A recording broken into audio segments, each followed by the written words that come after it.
Assalamualaikum warahmatullahi wabarakatuh. Ketemu lagi teman-teman Kuy Kepoin. Hari ini kita akan bahas sesuatu yang menarik, sesuatu yang lagi viral nih. Apa sih sebenarnya penyebab-penyebab terjadinya itu gitu ya, dibicarakan oleh masyarakat dan lain-lain. Tapi sebelum kita mulai, tentu seperti biasa nih, kita niatkan apa yang kita bahas di hari ini menjadi ilmu untuk kita bersama dan semoga memberikan manfaat untuk saya secara pribadi, juga untuk teman-teman Kuy Kepoin yang menyaksikan ini. Dan untuk membahas hal tersebut lebih dalam, kita datangkan narasumber seperti biasa, Ustadz Zain Yusuf Qodri. Selamat datang Ustadz di Kuy Kepoin. Ahlan wasahlan. Kali ini sepertinya kita harus menahan bahasan yang kemarin nih Ustadz. Kita dahulukan yang ini karena kalau dilihat kayaknya tingkat emergensinya, tingkat urgensinya lebih tinggi nih Ustadz. Nah, kita langsung masuk ke tema bahasannya, tapi sebelumnya Ustadz, Ana minum dulu. Oh, silakan. biar tenggorokannya lebih lancar nih Ustadz. Kuy Kepoin. Nah, ini enak banget lah teman-teman. Teh buatan Ustadz Zain Yusuf Qodri. Insyaallah.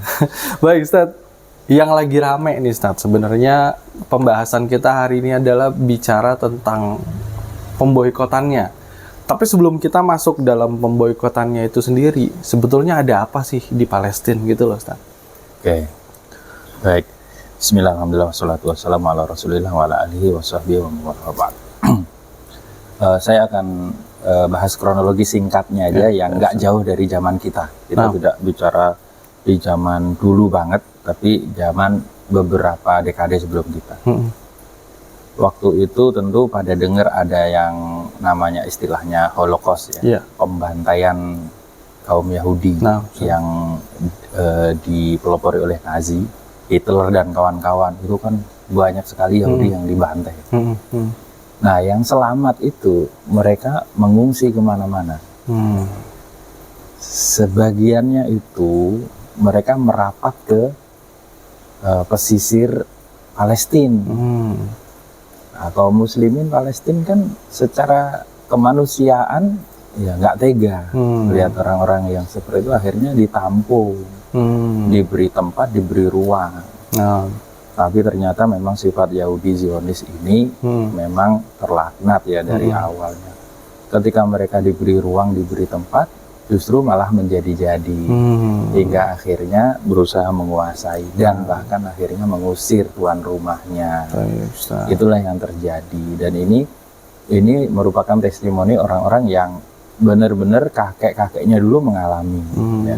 Di antara orang-orang Palestina yang sudah hijrah keluar, yang ada yang dulu ketika mereka punya tempat, punya rumah disediakan untuk orang Yahudi untuk menampung, giliran mereka pergi terus balik lagi sama Yahudi itu malah diusir gitu. Subhanallah. Dan sekarang ternyata mereka melebarkan terus. Terakhir yang terjadi ini kan sudah berapa lama mereka berusaha menguasai jalur Gaza. Nah, menurut sebagian mereka kan ini adalah benteng terakhir pertahanan orang-orang Palestina gitu ya. Kalau itu nanti dikuasai, mungkin mereka akan bisa mengusir seluruh kaum muslimin dari Palestina. Dan mereka memang akan menguasai Masjidil Aqsa secara keseluruhan. Dulunya begitu. Makanya kalau untuk saat ini kita miris sekali, kita sedih sekali melihat bagaimana mereka melakukan genosida itu kan, pembunuhan massal ya. Anak kecil, perempuan yang tidak berdosa, orang-orang yang sipil gitu. Itu kan sudah pelanggaran. Tidak usah kita bicara secara hukum Islam saja, secara manusiawi dan secara hukum internasional kan sudah dilanggar betul-betul. Tapi karena memang Yahudi ini punya cengkraman kuat ya, di seluruh dunia ini, sehingga seakan-akan tidak ada upaya yang lebih ya terhadap pembelaan kaum muslimin di Palestina. Kalau kemarin ada yang usul, kenapa nggak misalnya Mesir tidak menampung mereka seperti yang dekat itu kan daerah Sinai itu. Iya. Justru itu yang diinginkan Yahudi kalau orang Gaza itu keluar. Oh, jadi ya. Iya, sehingga kan dikuasai Gazanya. Memang justru sebetulnya para warga Palestina ya bertahan untuk mempertahankan tanah mereka itu. Kita nggak bisa juga bilang seperti Ustadz ada yang ngomong kenapa sih mereka nggak hijrah? Nggak segampang itu. Itu kan sebenarnya mempertahankan wilayah itu kan bagian yang diwajibkan. Jihad itu hukumnya fardu kifayah asalnya. Tapi kalau musuh nyerang itu kan menjadi fardu ain untuk mempertahankan itu. Ya kemudian kita juga punya tugas, punya kewajiban untuk mempertahankan Al-Quds itu. Gitu. Nggak kemudian serta-merta kita tinggalin gitu aja. Apapun itu kita tidak tahu politik internasionalnya, konspirasi di balik itu semua. Tapi sekarang nyatanya memang Yahudi, Zionis sudah menyerang, memporak-porandakan negeri kaum muslimin. Saya sendiri punya banyak teman di Gaza, asli Gaza itu. Ya kita kalau nggak bisa bantu secara materi, minimal doakanlah. Jangan kemudian mencari-cari kesalahan mereka. Tidak, ini malah mencela. Kan gimana iman kita ini? Nah itu.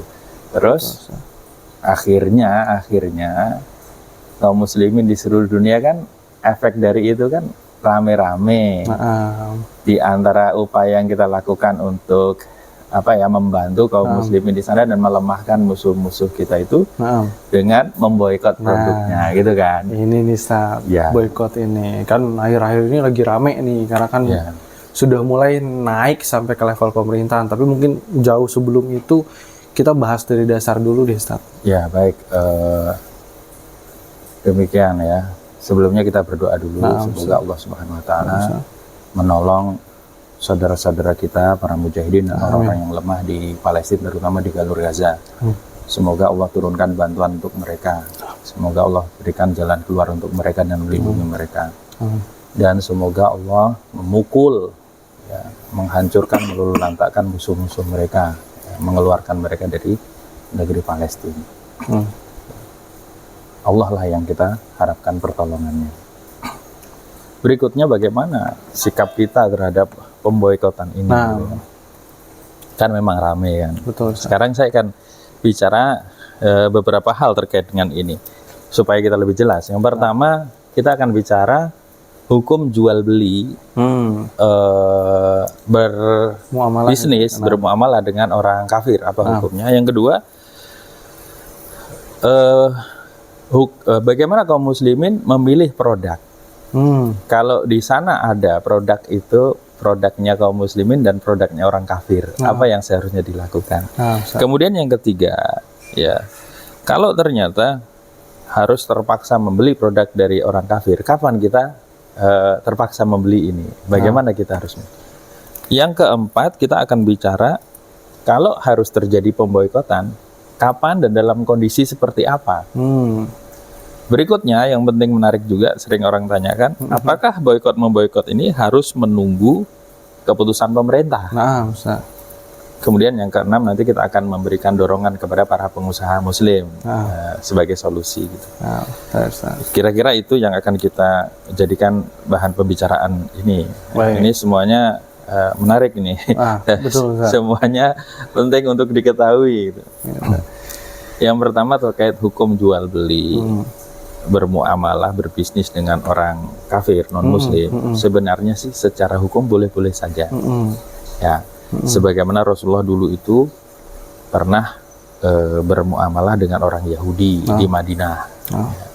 Beliau pernah menggadekan baju perangnya kepada Yahudi, pernah gitu.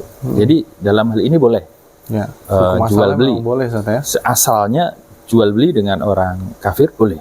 Yang penting jual beli itu sesuai dengan syarat rukunnya dan tidak riba gitu.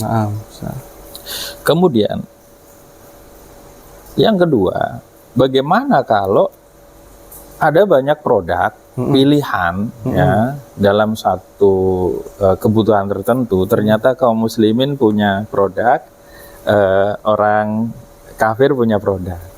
Dalam hal ini, kalau orang muslim itu lebih memilih produknya orang kafir, sebenarnya ini secara tidak langsung itu bagian dari wala loyal kepada mereka.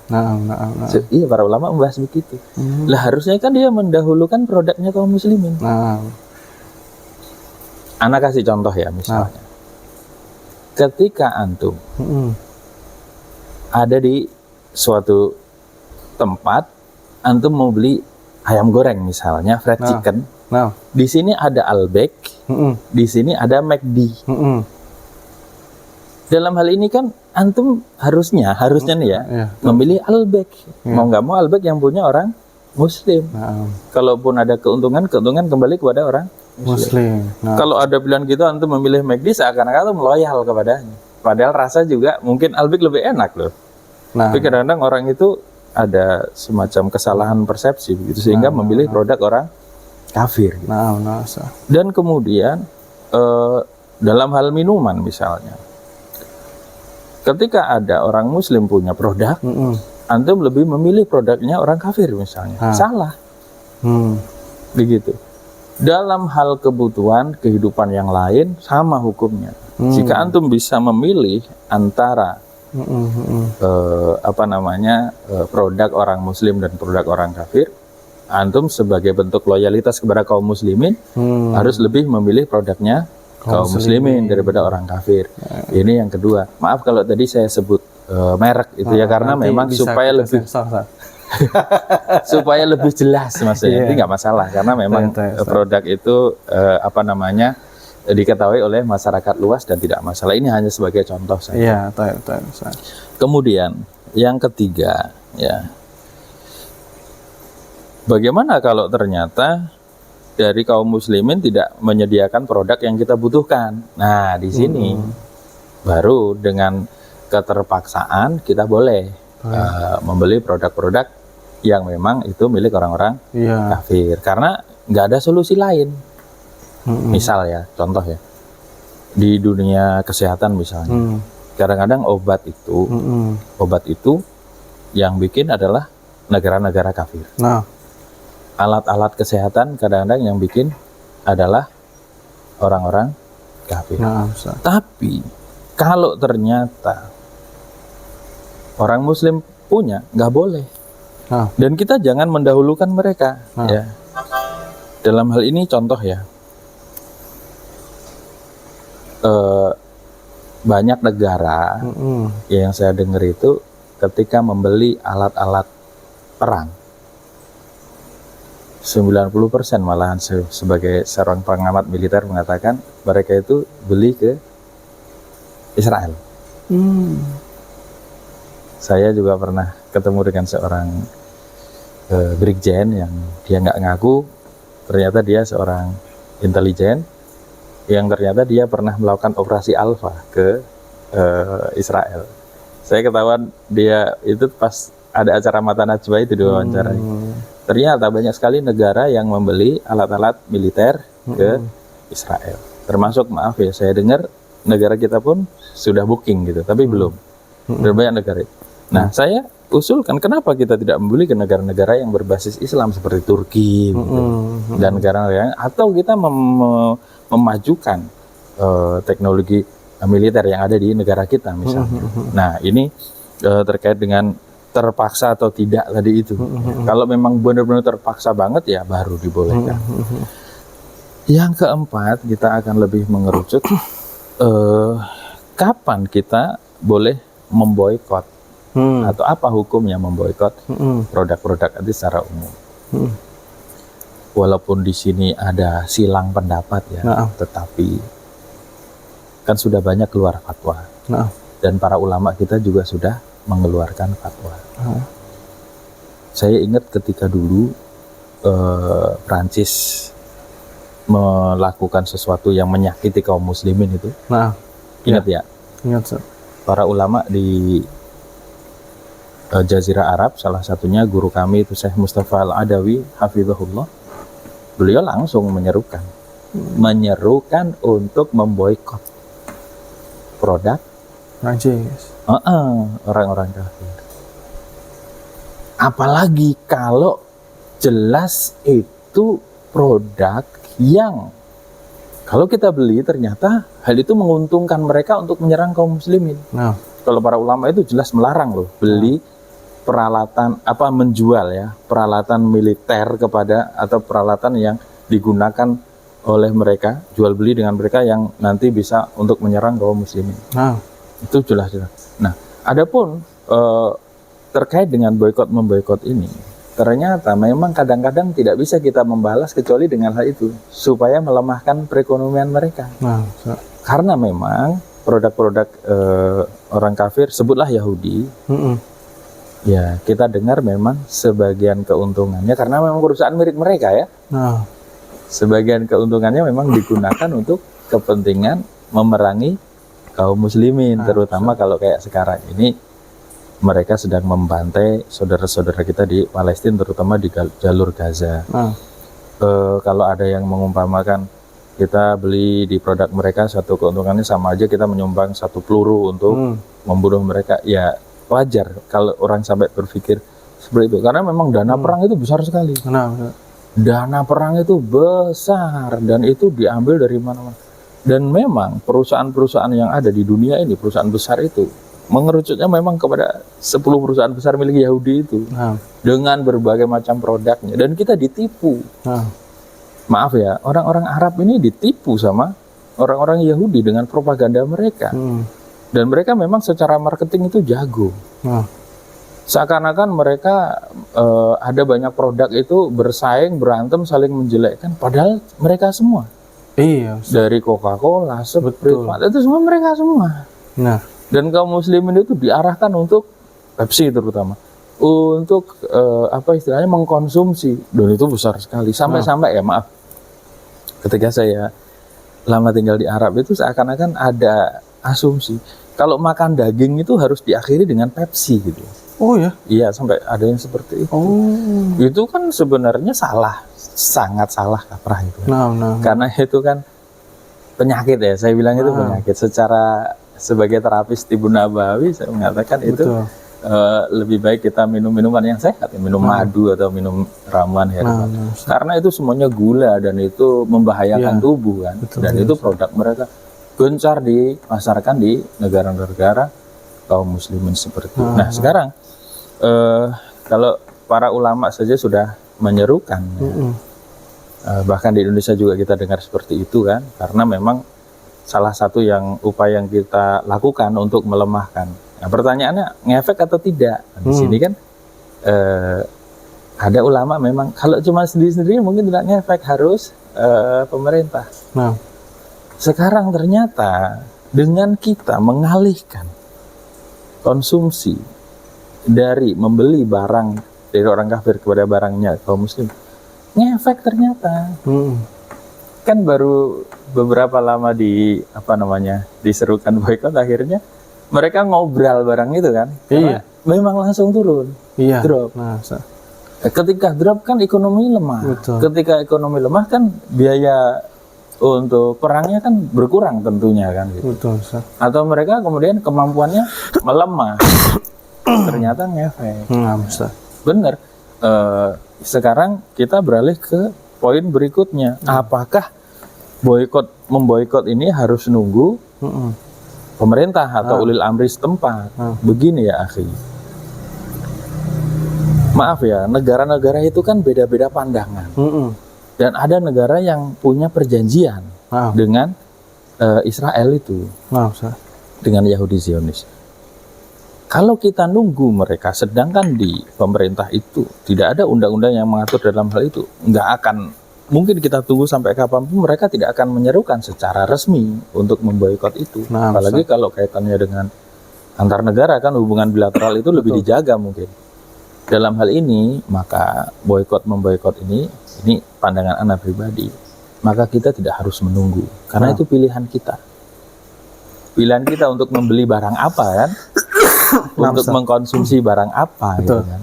Jadi tidak harus menunggu kalau menurut anak, karena memang negara tidak mengatur undang-undang masalah ini kan gitu. Kita tidak mendengar gitu loh keputusan dari pemerintah. Kecuali kalau pemerintah sudah menyerukan, malah menjadi wajib. Termasuk fatwa yang baru-baru ini keluar gitu ya, Ustaz, ya. Iya, kalau pemerintah wajib akhirnya ya. Kalau fatwa kayak kita bicara Indonesia, fatwa MUI itu memang sifatnya dia fatwa, karena MUI itu bukan lembaga resmi negara, dia hanya organisasi. Itu sifatnya memang tidak mengikat. Tapi bagi kaum muslimin harusnya dia ngikutin fatwa ulamanya begitu kan, sebagai representasinya. Dan fatwa itu dikeluarkan ya pasti dengan pemikiran dan dalil-dalil, termasuk para ulama kita tadi semuanya menggunakan dalil-dalil yang bisa kita buka lagi dalil-dalil apa yang mereka gunakan itu. Jadi menurut hemat ana sih nggak harus kita nunggu, semampu kita, karena itu kan untuk konsumsi kita pribadi gitu ya. Betul, Ustaz. Apalagi kalau memang negara sudah meresmikan, lebih wajib lagi kan harus nurut sama ulil amri. Iya. Bagaimana kalau ternyata berlawanan nih? Kalau seseorang tinggal di wilayah yang berlawanan dengan pemerintahnya, yang mana pemerintah itu mendukung Yahudi misalnya. Itu banyak tuh dialami oleh mungkin beberapa pesepak bola yang tinggal di negara biasanya. Bagaimana seperti itu? Antum perlu tahu bahwa ketaatan kepada ulil amri, yang pertama ulil amri itu harus mingkum. Mingkum itu dari kalangan kaum muslimin. Yang kedua, ketaatan pada ulil amri itu tidak boleh keluar dari ketaatan kepada Allah dan Rasulnya. Ketika pemerintah manapun menyuruh kita untuk loyal, wala kepada orang kafir, yaitu melanggar aturan Allah, berarti nggak boleh kita nurut begitu. Ini yang kelima yang ditanyakan orang-orang, apakah harus nunggu ulil amri atau tidak. Kita sudah cukuplah dengan fatwa para ulama itu, termasuk di Indonesia dengan adanya majelis ulama dan seterusnya, termasuk dengan ulama-ulama di Timur Tengah. Saya juga sudah mendengar fatwanya Syekh Muhammad bin Shalih Al-Utsaimin rahimahullah terkait dengan boikot terhadap produk orang kafir ketika memang itu bisa melemahkan perekonomian mereka sehingga mereka tidak mudah mengganggu kita, menyakiti kaum muslimin dimanapun kita berada gitu. Yang terakhir sebelum kita mungkin ngobrol tanya jawab nanti kalau ada, saya menganjurkan ya melalui channel yang bagus ini yang semoga diberkahi Allah. Saya menganjurkan kepada para pengusaha kaum muslimin, hendaknya mereka lebih giat berusaha memikirkan bagaimana menyediakan produk-produk yang dibutuhkan oleh kaum muslimin yang selama ini mereka bergantung dengan produk-produk milik orang kafir. Itu satu. Jadi harus kita siapin. Kita menyerukan boikot, kalau kita nggak siapkan solusinya gimana? Itu betul, Ustaz. Itu harus dipikirkan dari dulu. Kami itu memikirkan ini solusi. Iya.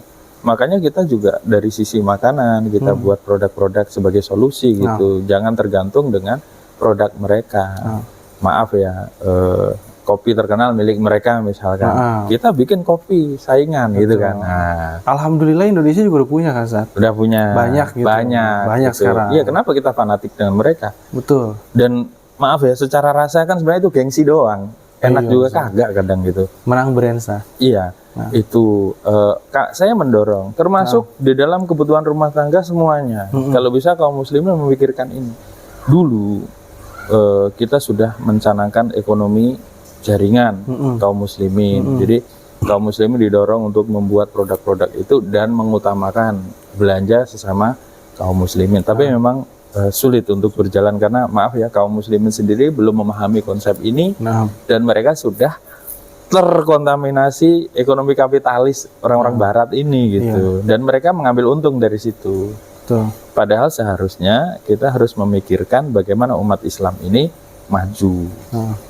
Kemudian yang kedua terkait dengan dorongan kepada pengusaha muslim ini, masalah yang sangat besar yang kita hadapi itu dua terhadap ekonomi kaum muslimin ini. Yang pertama, potensi kaum muslimin itu lebih banyak dikerahkan untuk menguntungkan perusahaan-perusahaan orang-orang kafir ini.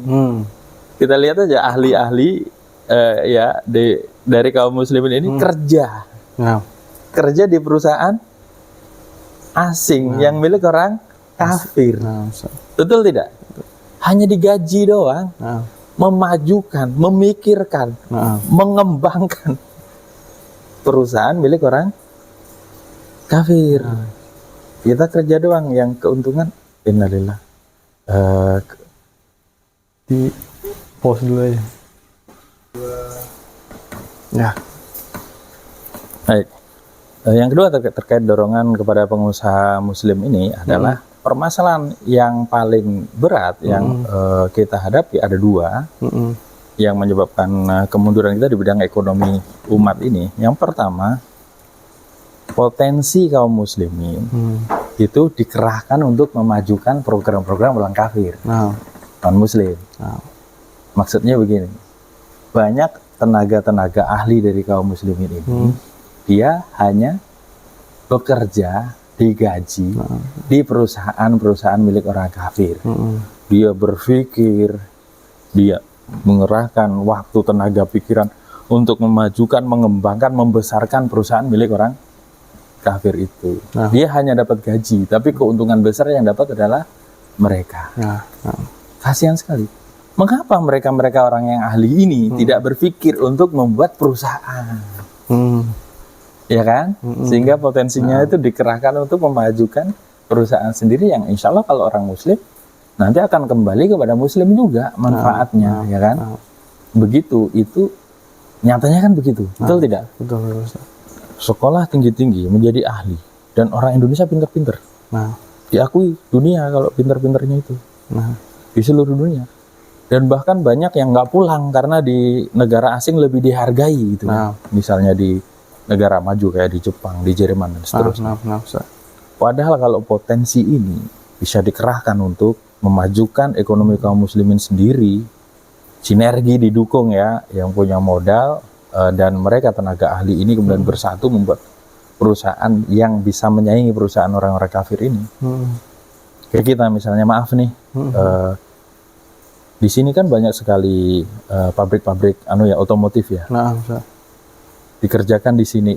Yang punya untung siapa? Ya, contoh real. Memang dibuat di sini. Walaupun memang orang-orang kafir itu tidak tinggal diam kalau kita mau berjuang. Tapi sebenarnya kalau kita insya Allah bersatu kita bisa survive. Nyatanya dulu Indonesia itu sudah berhasil membuat pesawat terbang, tapi memang diboikot juga produk kita itu.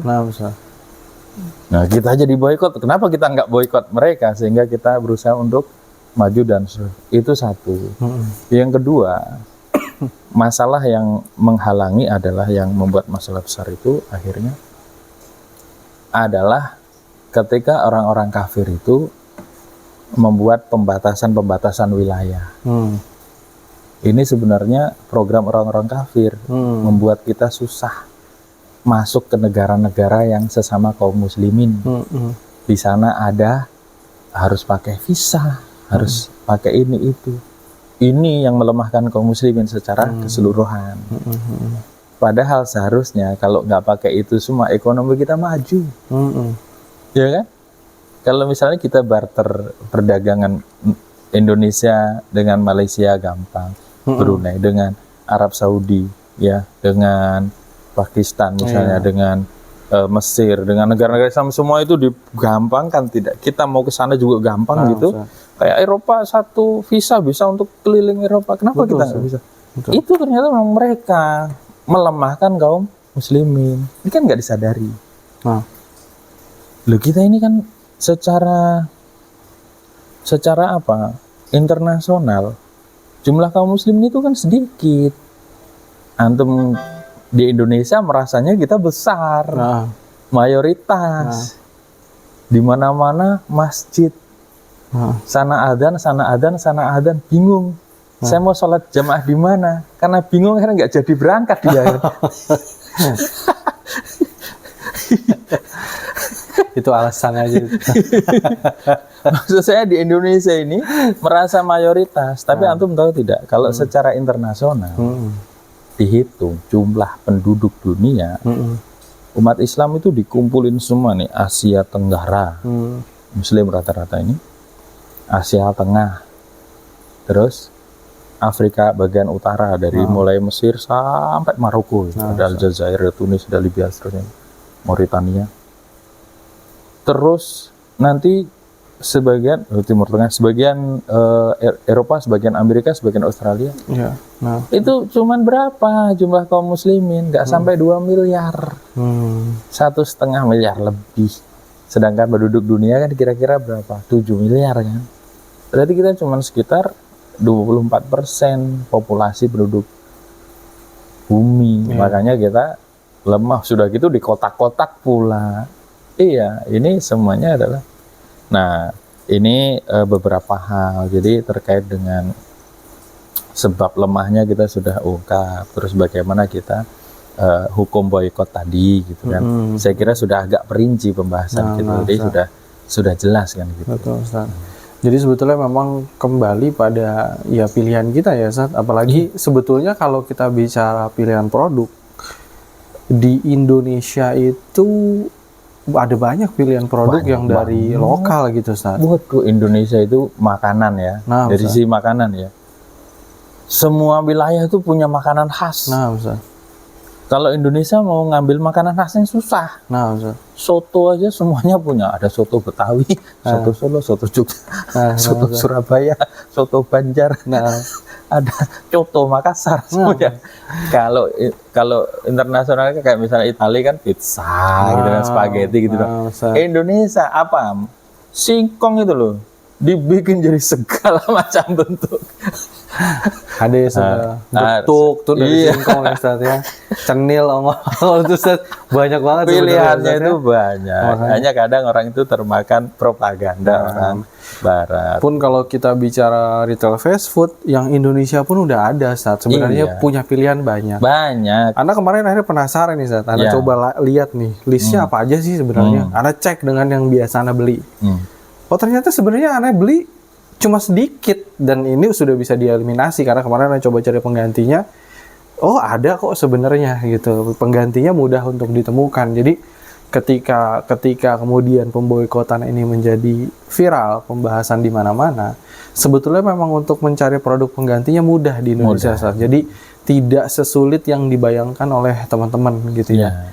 Betul, betul. Ustaz. Nah, itu makanya kenapa saya rasa seharusnya kalau memang kita bicara bahwa ada rasa tenggang rasa lah ya sesama Muslim yang punya rasa kecintaan pada sesama saudaranya, mungkin mudah sebetulnya, Ustaz, memang. Terus kemudian juga kebanyakan mereka itu mengkonsumsi produk-produk orang kafir itu karena di latar belakangnya gengsi.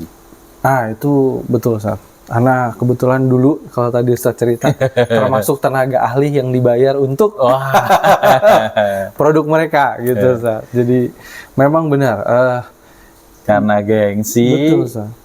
Ya, padahal apa sih yang kita ambil manfaatnya dari gengsi? Kita bicara wala wal barok sudah jelas, harus loyal kepada kaum muslim.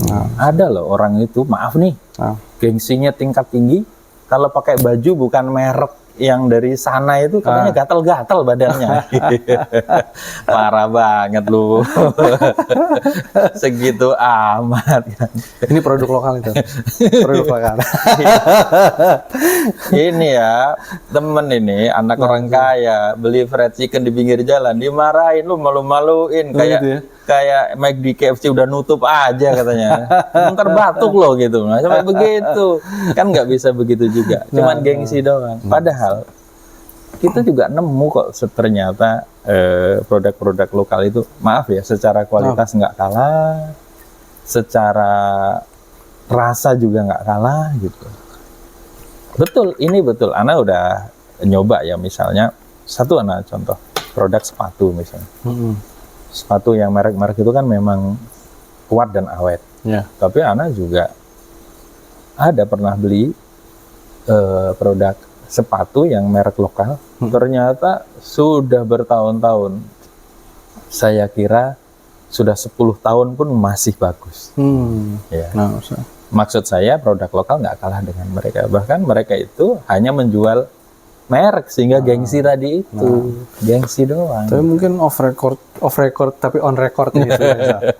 Kami yang dari sebelumnya memang bergerak di retail fashion, mungkin yang perlu teman-teman ketahui bahwa memang produk tekstil, Ustaz, mulai dari top to toe ya, dari kepala sampai ke kaki, Indonesia itu memiliki quality touch yang terbaik, Ustaz. Oh gitu. Jadi kalau diproduksinya di Indonesia, itu biasanya dilemparnya itu ke pasaran Amerika sama Eropa, Ustaz. Oh gitu. Jadi produk-produk kelas 1 dari kita justru dilemparnya ke mereka. Ya, Yang saya masuk tahu. ke sini yang dari negara lain dengan kualitas finishing yang lebih rendah lah. Saya tahu ada Itu, Ustaz. kawasan berikat nasional. Yang masuk ke sana justru yang bagus-bagus yang dilempar keluar. Ya, memang. Yang Ustaz. dijual di sini, Iya. maaf ya. Saya pernah beli di outlet itu kan. Nah. Oh ini bagus banget di batik. Heeh. Harganya $1 tuh masih. Oh, ini batik bagus banget memang, Masya Allah. Jadi dijual keluar. Nah, Ustaz. Nah. Itu yang ada cacat dikit itu loh dijual situ. Gak apa-apa lah Anda beli. Memang nggak dijual di pasaran, hanya di outlet aja. Yang outlet itu kan memang menjual barang yang Nah. So, itu kemarin juga saat yang sempat viral tuh waktu Donald Trump masih jadi presiden United States of America tuh ya. siapa? Donald Trump. Donald Trump, Ustaz. Oh, Kram. Yang punya Kram otak ya.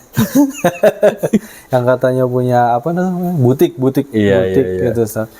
Furing jasnya kan batik tuh, Ustaz. Iya. Made in Indonesia. Made in Ustaz. Indonesia. Makanya kalau ada mungkin saudara-saudara kita di sini yang masih meragukan apakah Betul. Indonesia punya kualitas Baju tentara bagus Amerika itu Sugarjo punya tuh. Nah, itu Sritek dia, gitu Ustaz. kalau saya Oh ingat iya, saya. Sritek, betul Ustaz.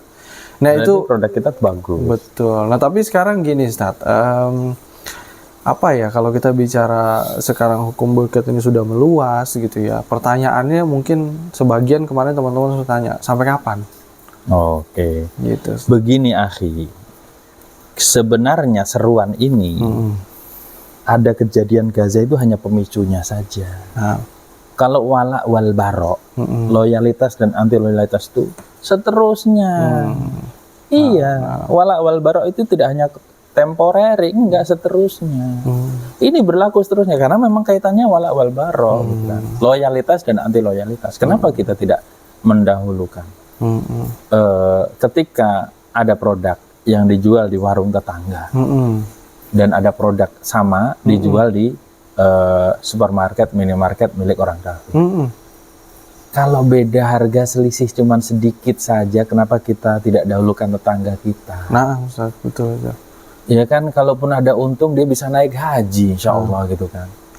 Naik haji gimana? Untung cuma dikit. Bayar kontrakan kali. Nah ini Ustaz, seneng lihat orang susah, susah lihat orang seneng, Ustaz.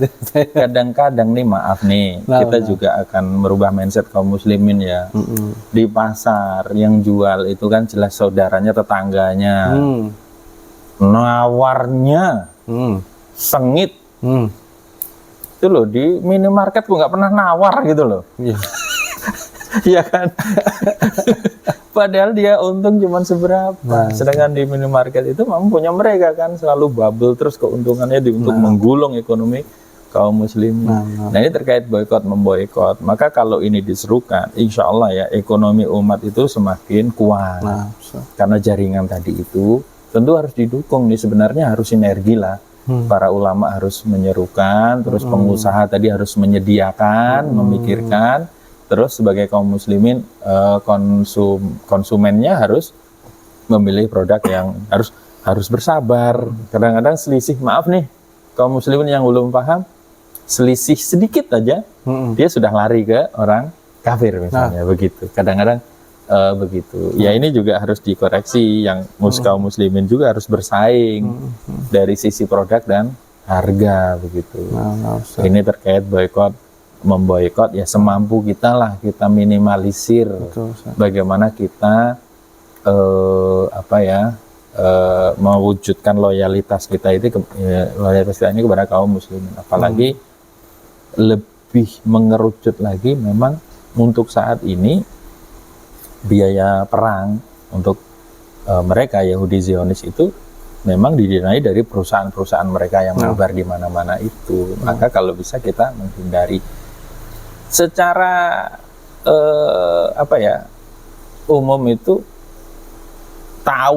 kepada tahun terhadap permusuhan dan dosa itu kan dilarang. Dalilnya banyak, salah satunya ini. Kita kan ikut andil kalau membeli dan memberi keuntungan kepada mereka, itu aja sih. Sebenarnya dalil banyak banget, ini cukup lah. Wa ta'awanu 'alal birri surat Al-Maidah ayat 2 itu. Wa ta'awanu 'alal birri wa taqwa. Tolong menolong kamu dalam kebaikan dan takwa, wala ta'awanu 'alal itsmi wal 'udwan. Dan janganlah kamu tolong menolong dalam dosa dan permusuhan. Ternyata ikut andil itu yang kita hindari. Meskipun tadi di awal sudah kita jelaskan hukum jual belinya sah, tapi kan ada rangkaian pertimbangan yang harus kita Iya. Itu sih tadi ya satu yang Ana masih ingat Raja Saudi waktu itu, Raja Faisal. Nah, ketika diboikot oleh Amerika. Ini terkait dengan Palestina juga loh.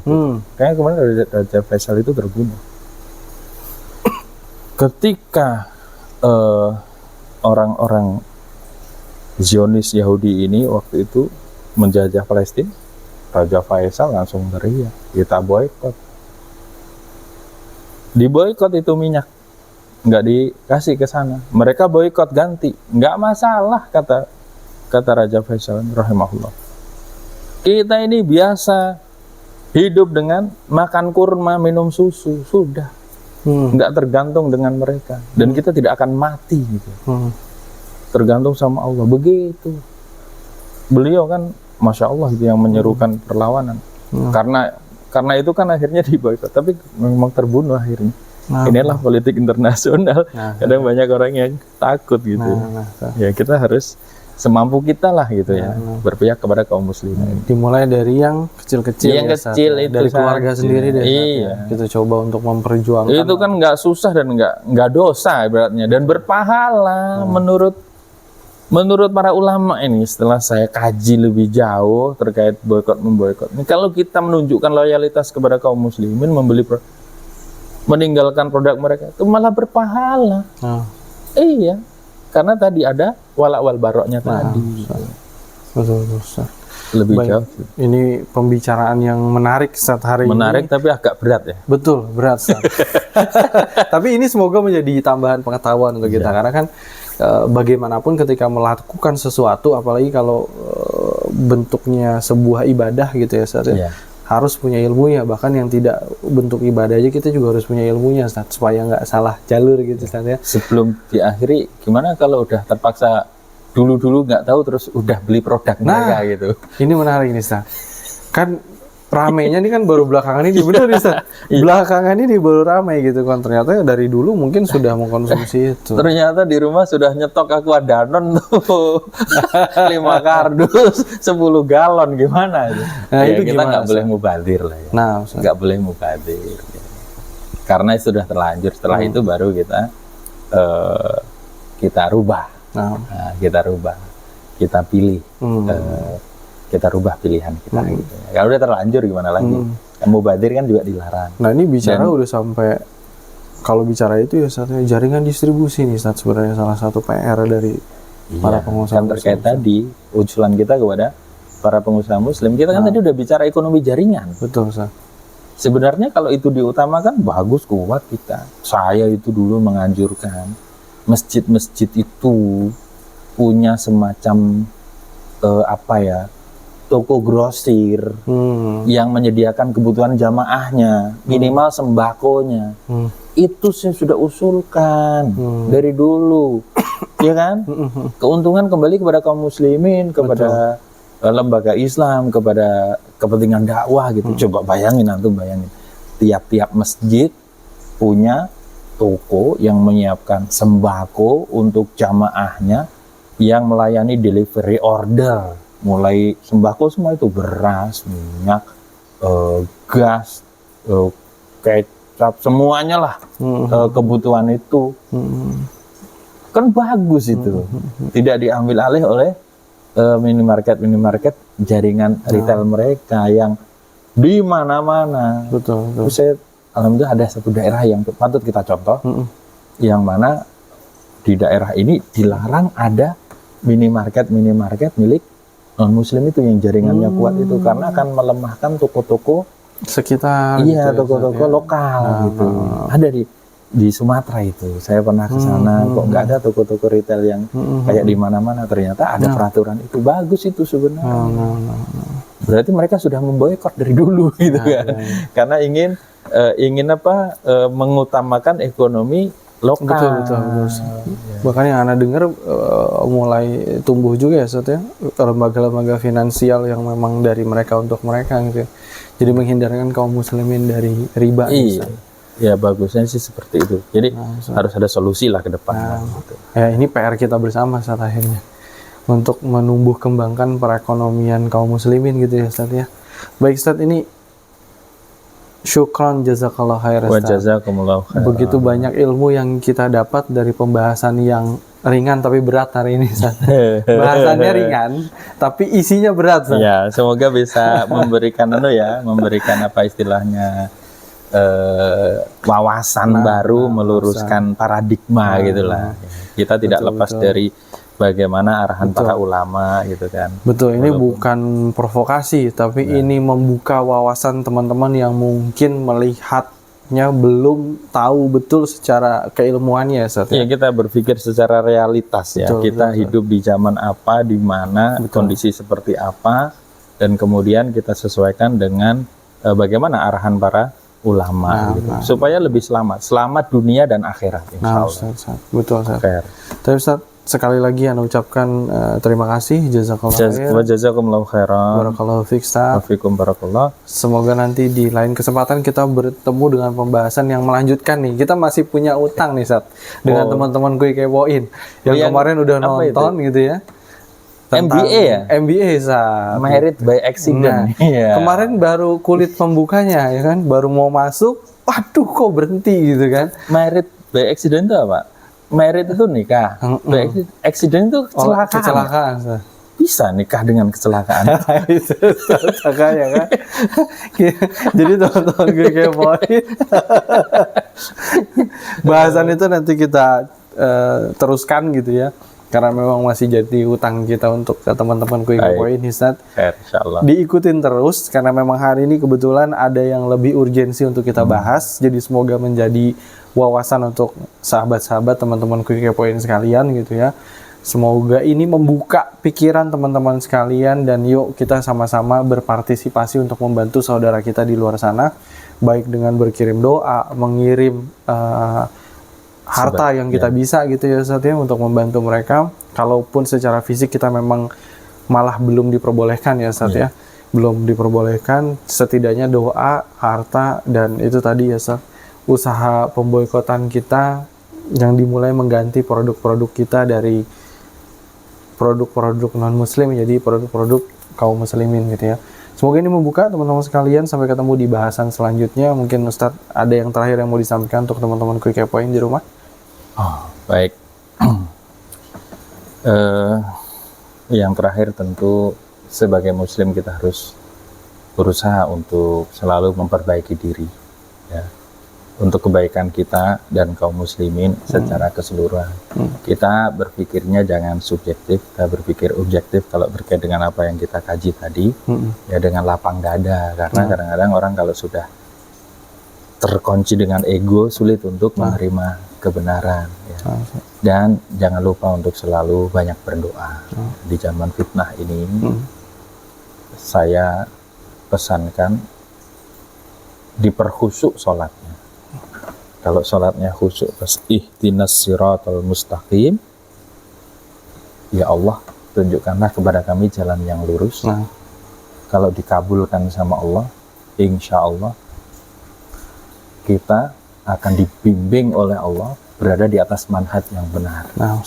Karena antum perlu tahu semuanya, zaman ini adalah zaman keterasingan, ghuraba. Jadi kita yang berada di atas manhaj yang benar, insya Allah pengikut salaf ini jadi agak aneh di mata masyarakat.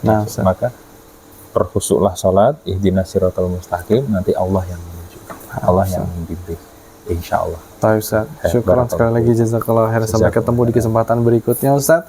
Untuk itu bahasan hari ini kita tutup dengan doa kafaratul majelis. Subhanakallahumma wa bihamdika asyhadu an la ilaha illa anta astaghfiruka wa atubu ilaik. Assalamualaikum warahmatullahi wabarakatuh.